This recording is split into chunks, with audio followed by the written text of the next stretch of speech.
Broadcasting live from the True Crime Today studios to the world.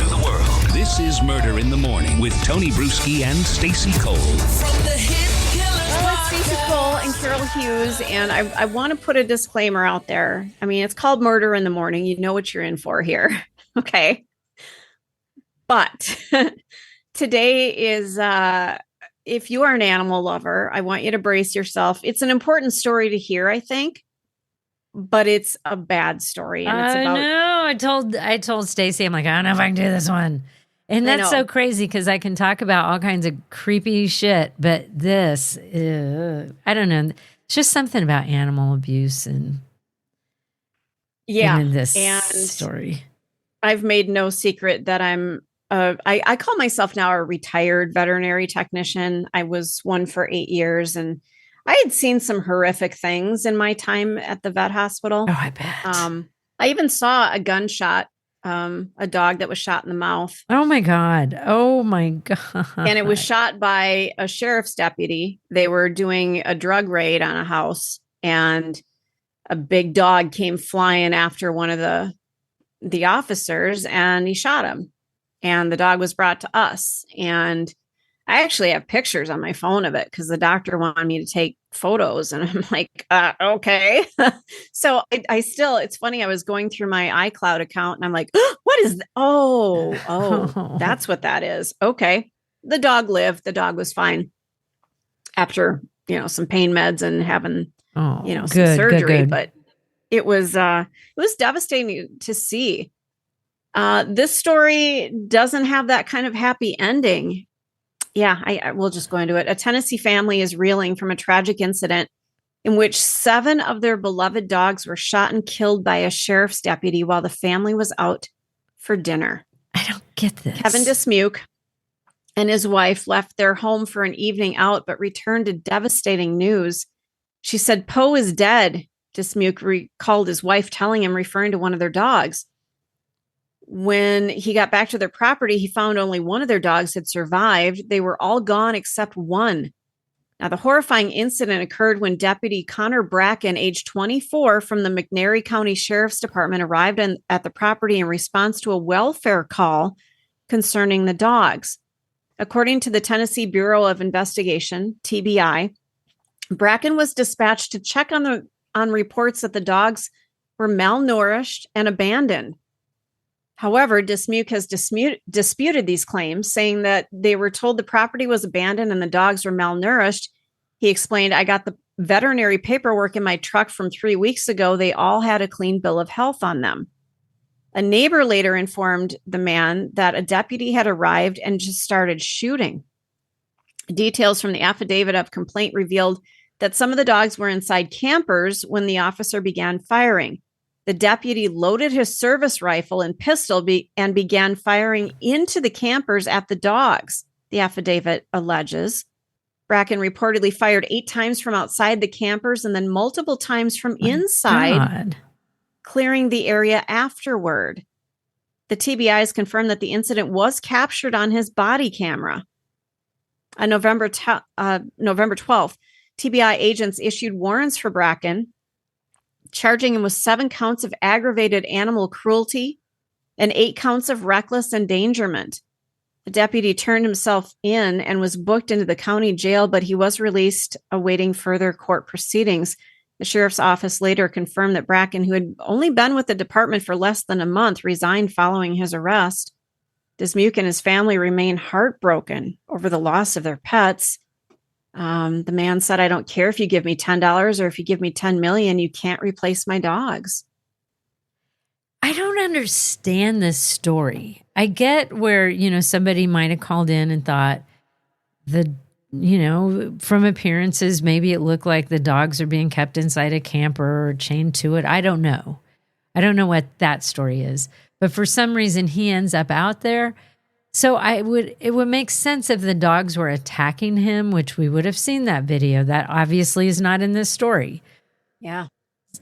He just went in and started shooting. And then that one, where it says he fired 8 times from outside the campers and then multiple times from inside. What if there was somebody sleeping in that camper? Exactly. What if grandma was staying in that camper and he just decided to start shooting. Because if he went back into the camper, he obviously was just finishing what he started. I mean, 7 dogs, that's intentional.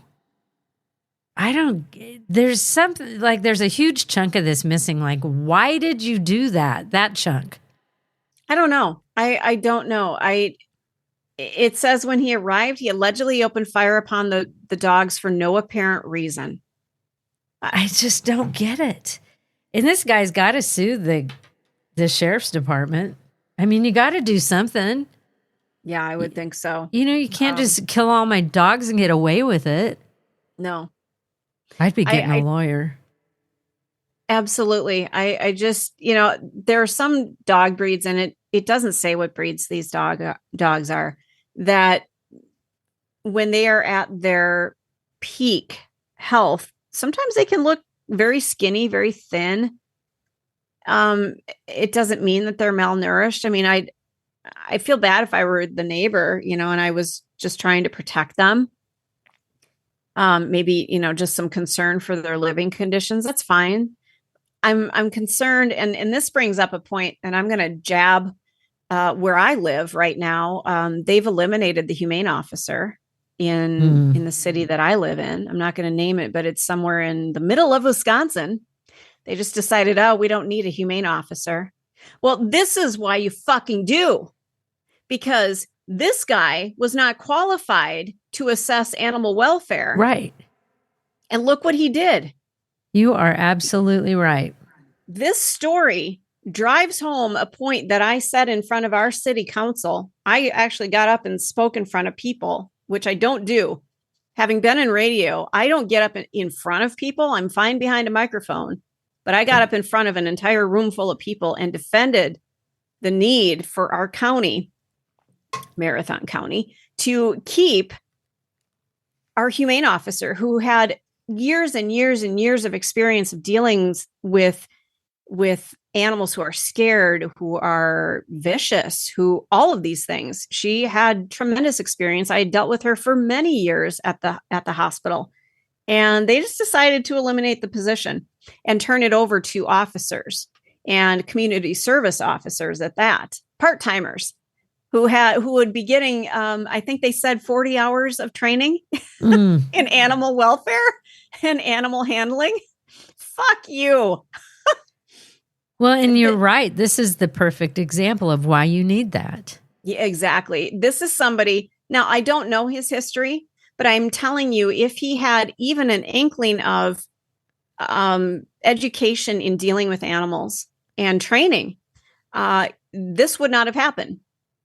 This would not have happened. And as somebody who worked in the industry for 8 years, it took me several years to get comfortable with vicious animals. I'm not sure you ever get comfortable, but you learn how to assess them. You watch for warning signs. You know when it's time to defend yourself. You know when it's time to get the hell out. This guy had no business being on this call. This should have been somebody who had the ability to assess the condition of animals, safety, things like that. And he was a new guy. He was new, so he didn't even have the training necessary to go into a situation where maybe there were animals that were being malnourished and how to deal with the owners in that situation. I'm betting he had never done anything like that before. This was a failure on so many levels, and it just makes me sick. You're in the thick of a true crime saga, every detail sinking in, and then, wham, a commercial about something you couldn't care less about. It's like being served a microwaved dinner at a 5-star restaurant. But it doesn't have to be this way. Go for True Crime Today Premium Plus on Apple Podcasts. With True Crime Today Premium Plus, you get uninterrupted, ad-free episodes, extended interviews that dig even deeper into the muck, and early access so you can brag to your friends. It's like ordering the secret menu at a crime buffet. So, search for True Crime Today Premium Plus on Apple Podcasts, subscribe, and savor every twisted detail without interruption.